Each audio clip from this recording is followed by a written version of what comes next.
reka ni mu nyumba Uwiteka ho muri Siyoni, n'imyanya yaho yose yabaye imyirare arayihumurije, n'imyanya yaho yose yabaye imyirare, n'imyanya yaho yose yihebye, n'imyanya yose yacitse intege, n'imyanya yaho yose yasubiye inyuma, n'imyanya yaho yose itakimwizera, warayihumuriza muri aka kanya.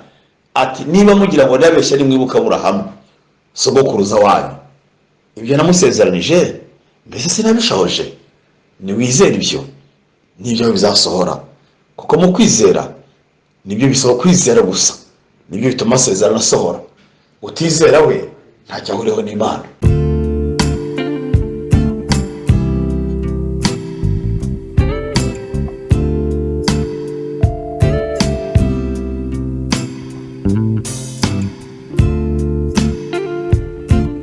Haleluya, haleluya. Yesu ashimwe bene data, Yesu ashimwe abagiriwe ubuntu na Yesu akabaha kumumenya. Yesu ashimwe abo dusangiye gucungurwa n'amaraso ya Yesu Kristo. Imana ishimwe kubwo kubona aka kanya Imana iduhaye ikavanye mu myanya yacu yindi itazibukwa, tugahabwa umwanya mwiza wo kwegera cyangwa se ufata ukuva muri uyu mwanya utazibagirana, uyu mwanya utazandukurwa, uyu mwanya utazakwa, nanjye ntazakwa, nk'uko ijambo ry'Imana ritubwira ngo rega Marita urihiriza ubusa. Mariya yahisemo umwanya mwiza atazakwa.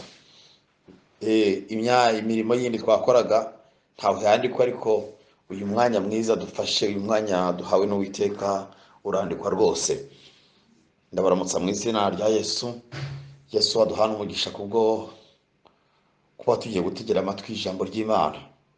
Reka tubanze dusenge Imana. Mana Data wa twese uri mu ijuru, Imana igena byose, igenga byose, iberahoze icyarimwe, Imana ishobora byose, Imana ihindura byose, Imana ategeka byose, Imana ibeshaho byose. Mu izina rya Yesu tugushimiye aka kanya keza uduhaye kugira ngo tuganire ku ijambo ryawe, kuko ijambo ryawe ni umutsima w'ubugingo bwacu. Tuje tunyotewe, tuje dusonje, dufite inzara n'inyota byageze mu bugingo bwacu, dusonze kumva ijambo ryawe. None ubwo dushonje turaje ngo tugaburire, nuko ndagusabye kuko ntawe ujya kurya adakarabye.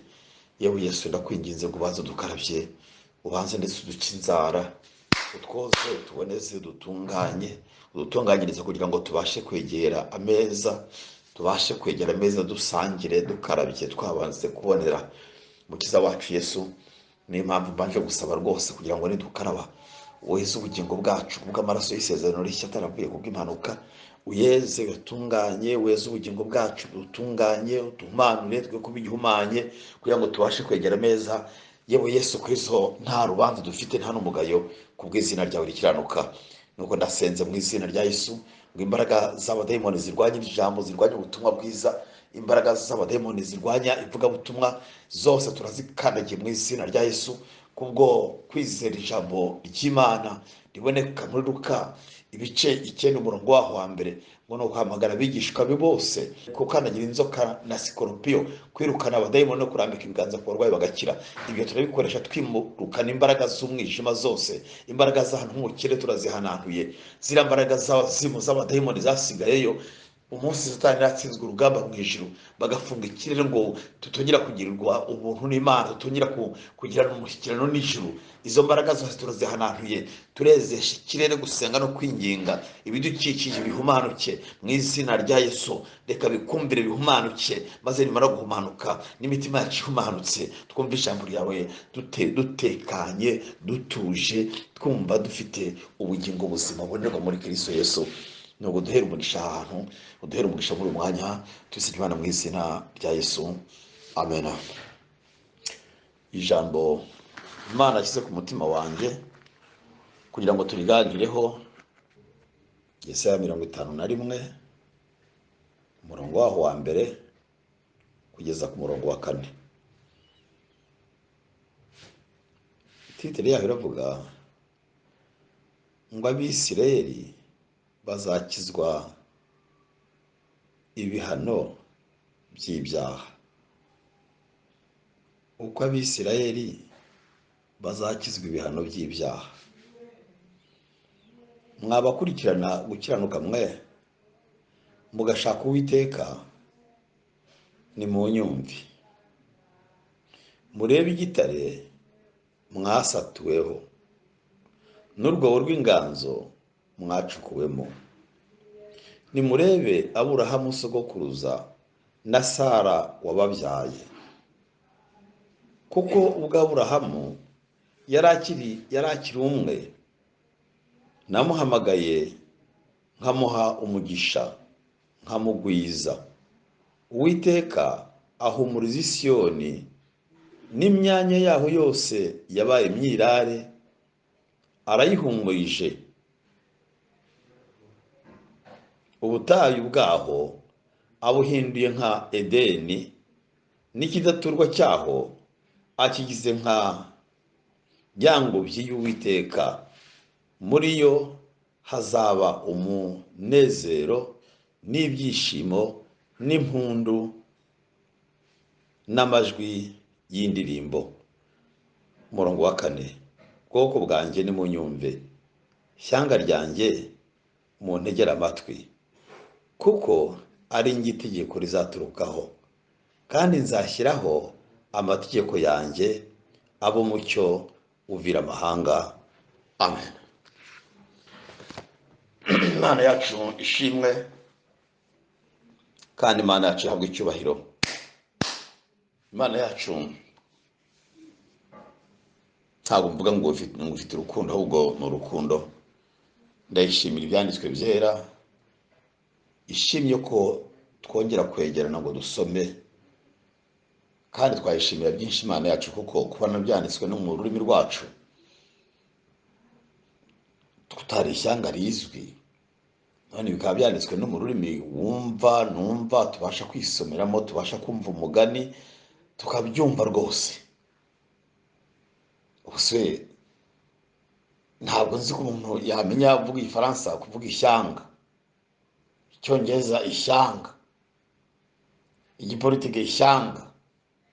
Sinzi ko benshi uko bose ariko babimenya, ariko Imana kuko ari urukundo, ni urukundo rwuzuye. Muri yo harimo ye gusa, yandikishije no mu rurimi rwacu. Iri jambo ngo mwabakurikirana gukiranuka mwe, iri jambo nari gutekereje cyane, nsanga mbura aho mpera, mbura naho ngeza, kuko ni byinshi byuzuye muri nge kubw'ubuntu Yesu yangiriye. Nibuka mu gitabo cy'Abakorinto igice cya 11 umurongo wa 25 wa 26, ngo nuko Umwami Yesu arababwira ati, uko muzajya murya kuri uwo mutsima mukanywera kuri icyo gikombe, muzaba mwerekanye urupfu rw'Umwami Yesu kugeza aho azazira. Uko muzajya muryaho muzajya mwibukiranye, muzaba mwibutse, muzaba mwashatse kwibuka urupfu rw'Umwami Yesu kugeza aho azazira. None iri jambo reka turihwanye gutyo turisanishe, uko muzajya musoma ibyanditswe byera mukashaka kwibuka urupfu rwa Yesu, ni byiza, ndetse twari dukwiye kongera kwibuka urupfu rwa Yesu. None ngo mwabakurikirana gukiranuka, mwabakurikirana gukiranuka mwe, mwabakurikirana mwe. Nubwo twaba tugenda nka Petero, uko yagendaga akurikira Yesu, yaruse benshi aramukurikira.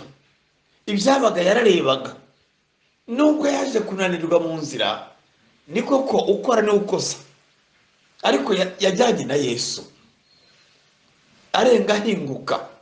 None ngo mwabakurikirana gukiranuka mwe, ahari gukiranuka kuri imbere yacu, natwe tukagenda tugukurikiye. Ahari gukiranuka niko kwaciye inzira. Mbese reka tubihamye, gukiranuka kubonerwa muri Kristo Yesu, gukiranuka kwa Yesu kwaciye inzira, natwe tukagenda tugukurikiye, tukagenda mu rugo mu nzira kurimo. Mu nzira rero iyo umuntu agenda ahura na byinshi. N'agasimba kabasha kugwa mu jisho ntubashe kureba neza, ubasha kurwara umutsi ntugende neza, ubasha kurwara ibinya ntugende neza, ariko uri mu nzira. Mwabakurikirana gukiranuka mwe, mugashaka Uwiteka, ni mu nyumve. Abafite inzara n'inyota, abifuza kunezeza Uwiteka, abifuza kuba intama za Kristo buri munsi, abifuza kuba aba Kristo igihe cyose, babandi bababazwa nuko batabishoboye. Haleluya, haleluya. Abo ni babandi bababazwa nuko batashoboye kugendana na Yesu. Babandi bagira agahinda, ukumva ngo ari imyoza, akongera akimyoza, ntabwo yabashije kugendana na Kristo kandi yaramenye inzira y'ukuri. Haleluya. Mwabakurikirana mugashaka Uwiteka, ni mu nyumve, murebe igitare mwasatuweho, murebe igitare mwasatuweho. Yohana 15:1, Yesu yaravuze ati ndi igiti cy'umuzabibu, namwe muri amashami. None Yesaya nawe ati igitare mwasatuweho. Ahari wareba neza wasanga igitare Kristo, kuko Yesu ni igitare. Ahari bakomyeho inyundo, hava agashaka ari wowe, hava agasenyi ni ngewe, udusenyi dusenyi. Ariko utwo dusenyi twavuye he? Twavuye ku rutare.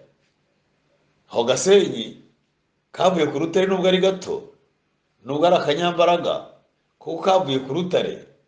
Ntibwire ngo wagashyira mu kanwa wagahekenya ukakamena, ntibwire ngo wagashyira mu jisho ryareba.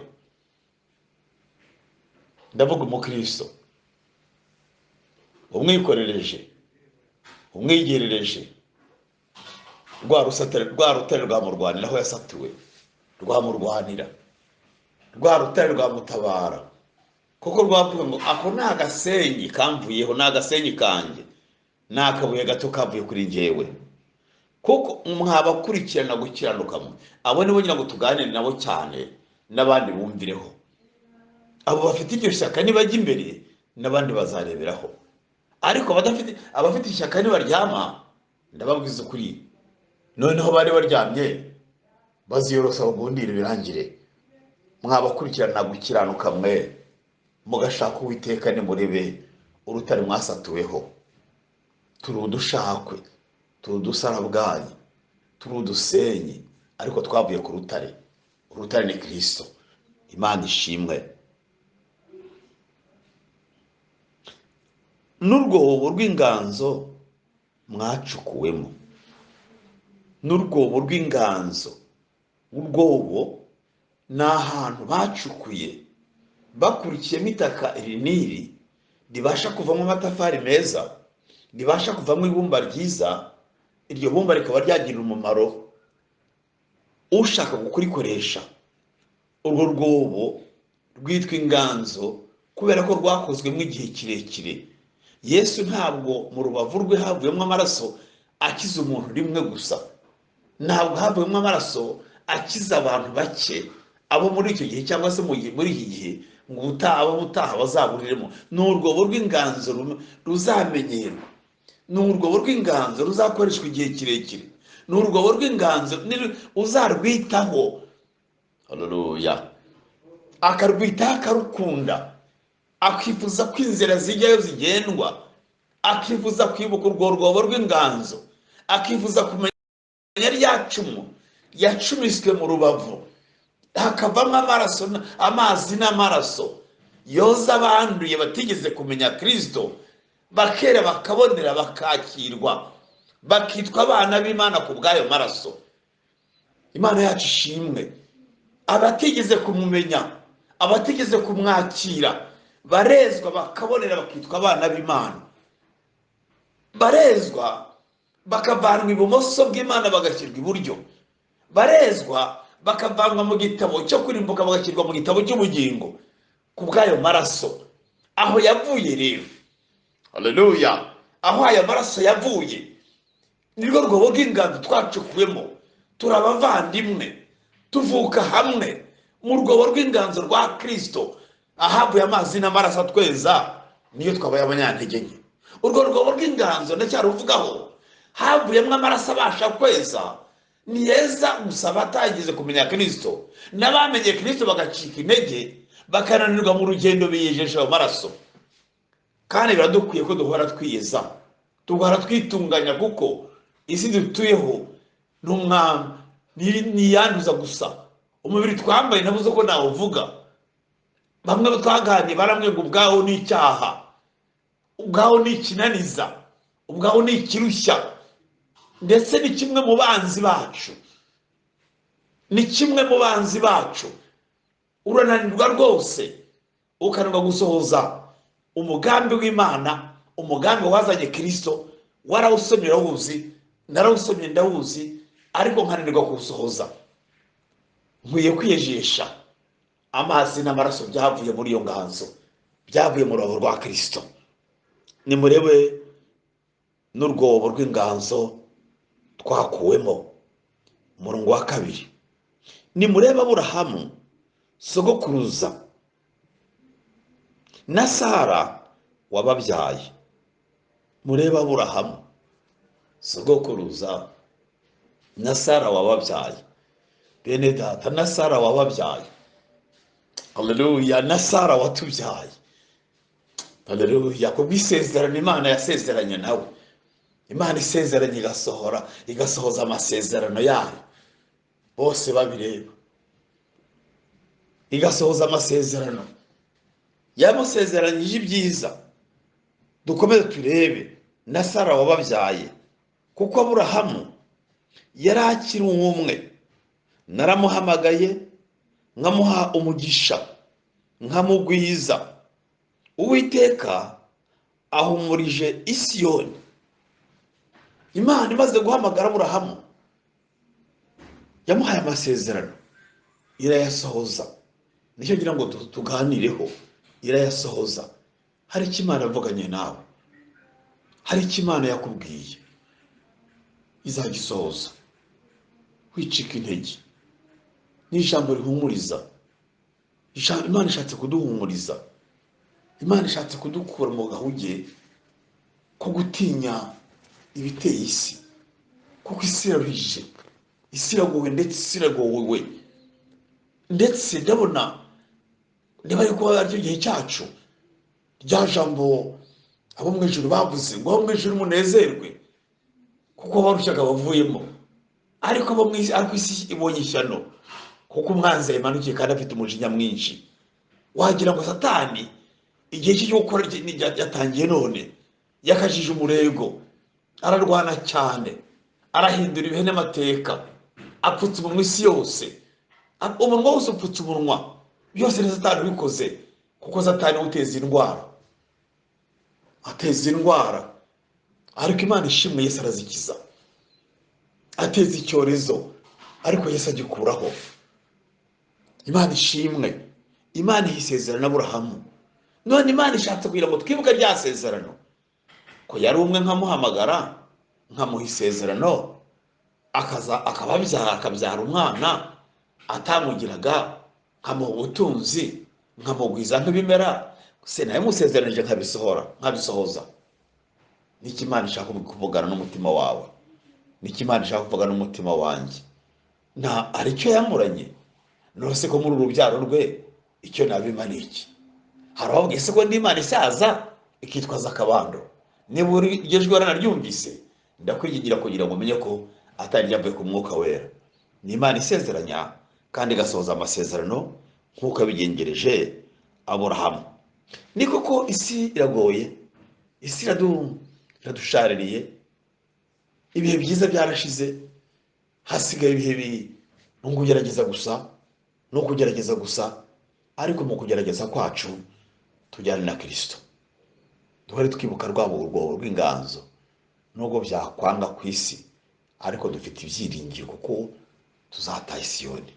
Iwacu ntabwo ari ino, tuzataha Siyoni. None iri jambo ku murongo wa 3, Uwiteka ahumurira Siyoni. Uwiteka ahumurira Siyoni. Nyamuneka ni mu nyumva, Uwiteka ahumurira Siyoni. N'imyanya yaho yose yabaye imyirare arayihumurije.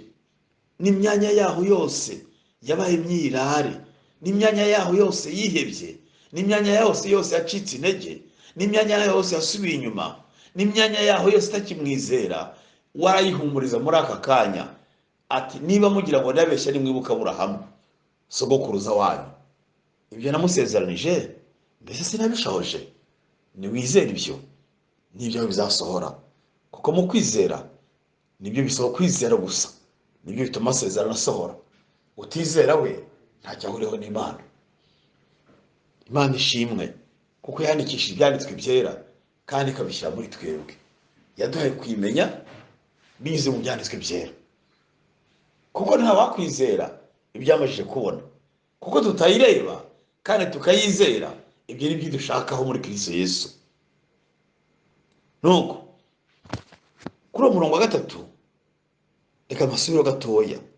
Uwiteka ahumurira Siyoni, n'imyanya yaho yose yabaye imyirare arayihumurije. N'uwasubijwe inyuma n'isi arahumurijwe.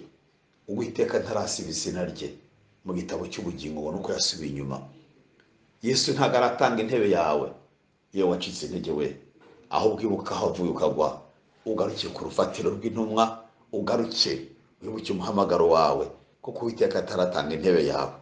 Imana yacu ihabwa icyubahiro. Ntabwo Uwiteka arasiba nomero yawe, ntabwo arasiba izina ryawe. Uracyanditse mu gitabo cy'ubugingo.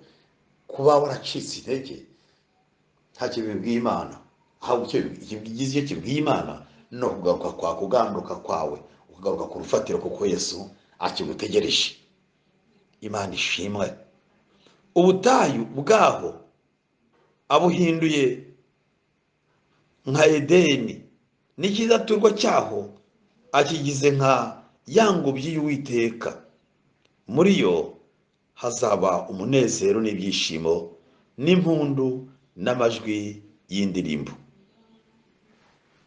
Ahari ubutayu, ahari umucanga wotsa gusa, nta kazuba, nta katsi kahamera, izuba rizuba buri gihe, saa yine y'umucanga uba wotsa, nuvuga ngo nta katsi kahamera kuko kahita gashya. Ariko kuko ari Uwiteka ubivuze ngo arahahumurije, ahumurisha imitima yashyushye, imitima yarwaye agashyururu, imitima yagize ibiba, yagize ubwoba. Kandi ubwoba ntibigaragara. Niba abaturanyi bakinze amaduka yabo, niba abaturanyi batatetse ukabibona, nawe birakuziye. Niba ubona abaturanyi bawe umwana yavuye mu ishuri, nibona abaturanyi bawe barakinze aho bakoreraga, nawe mwakoranaga, nawe wagira ubwoba. Ariko Uwiteka araduhumurije ngo twe kugira ubwoba duhamura, kuko Uwiteka aracyari umwami wacu. Arahumurije ikidaturwa, arahumurije ubutayu, arahumurije abahabutse, arahumurije ati ndaje. Mbese sinjye ubivuze. Ku murongo wa 4, ubwoko bwanjye ni mu nyumve, ishyanga ryanjye mu ntegera amatwi, kuko ari njye itegeko rizaturukaho, kandi nzashyiraho amategeko yanjye abe umucyo uvira amahanga. Amen. Bwoko bwanjye, ishyanga rikurikira gukiranuka, ishyanga ryifuza gukiranuka. Uwiteka yongeye kukwita, yongeye kutwita, yongeye kuguhamagara, yongeye kumpamagara. Aravuga ati bwoko bwanjye, mwikurwa umutima n'ibiri kuba, niba igihe cyabyo. Haleluya. Niko ku rugamba rurakomeye, niko ku rugamba ni rwinshi, ariko nimwumve Uwiteka arahumuriza abantu be. Nimwumve Uwiteka arahumuriza abantu be. Ati ni itegeko rizaturukaho. Ni ufite ijambo rya nyuma, kuko naravuze ngo ubeho, naravuze ngo kura, naravuze ngo ramuka, mbyutse inyoni nkazikangurira kugira ngo zitambagire, nkagukangura ubwawe, ntabwo nzagaburira inyoni ngo nkureke. niko Uwiteka ahumuriza abantu be. Uwiteka araduhumuriza atubwira ngo niba ufite ijambo rya nyuma, niba ijambo rizaturukaho, ijambo ryakuvuzeho ngo baho, n'ubu riravuze ngo baho. Kandi aravuze ngo Uwiteka avugiye mu ijambo rye, aravuze ati ninjye ufite ijambo rya nyuma. Bwoko bwanjye nimunyumve, shyanga ryanjye muntege amatwi, kuko ari njye itegeko rizaturukaho. Ni njye itegeko rizaturukaho. Muribuka kwa Yobu, Satani agize ishyari rya Yobu, abonye ubutunzi bwe, yumva agize ishyari, yumva ntanezerewe. Batuvuye Satani ngo mvuye kuzerera mu isi. Wabonye iki se Satani? Nabonye Yobu kandi akubahira ukuri. Akubahira ukuri nuko amutungishije. Ngaho ugenda ukore ku butunzi bwe, ariko icyo nkwimye ni ubugingo bwe. Niwe ufite ijambo. Imana yacu niyo ifite itegeko. Bwoko bwanjye nimunyumve, shyanga ryanjye muntegere amatwi, kuko ari njye itegeko rizaturukaho. Haleluya, haleluya. Ni njye itegeko rizaturukaho. Ntacyo Satani azabatwara, nta kisi izabatwara, cyane cyane ubugingo, cyane cyane ubugingo. Bene data, cyane cyane ubugingo. Nubwo imibiri itabaho, ariko ubugingo ari buzima muri Kristo Yesu buzataha i Siyoni. Bwoko bwanjye nimunyumve, kuko itegeko ari njye rizaturukaho, kandi nzashyiraho amategeko yanjye abe umucyo uvira amahanga. Amen. Itegeko ryanjye rizaza rikiranuka, itegeko ryanjye uwo rizarasira wese azanezezwa naryo. Rizaba umucyo uvira amahanga, n'uzaba uri mu gikombe cy'umwijima, n'uzaba mu gicucu cy'urupfu, azabona iryo tegeko anezezwe n'itegeko ryanjye. Kuko Imana yacu ari urukundo, idufitiye byiza byo kuduha, igambiriye byinshi kuri twe, igambiriye byinshi kuri no kuri njye. Nuko ntituve mu mwanya Imana idushakamo, kuko biradukwiye ko twakomeza gushaka gukiranuka kuri imbere yacu. Mureke tukujya inyuma, tugukurikire kuzatugeza i Siyoni, kuko umusare wacu ni Yesu, kandi azi kwambutsa. Arambutsa bigashoboka, arambutsa. Haleluya. Imana ishimwe cyane. Bene data, hari byinshi byo kuvugwa, ariko igihe cyandenga. Imana ibambere umugisha. Data biteho, kandi umwuka wera, ndasaba ngo umwuka wera akomeze kubasobanurira henshi ntabashije kugeza, kuko ntabwo naje muri santimetero 5, ariko umwuka wera ubasha kugeza muri metero na kilometero n'izindi. Yesu abarindire mu ijambo rye, arinde imitima yanyu, arinde intekerezo zanyu, arinde ubwenge bwanyu n'ibyifuzo byanyu bibe mu kuboko k'Uwiteka gusa. Bisabye Imana mu izina rya Yesu. Amen.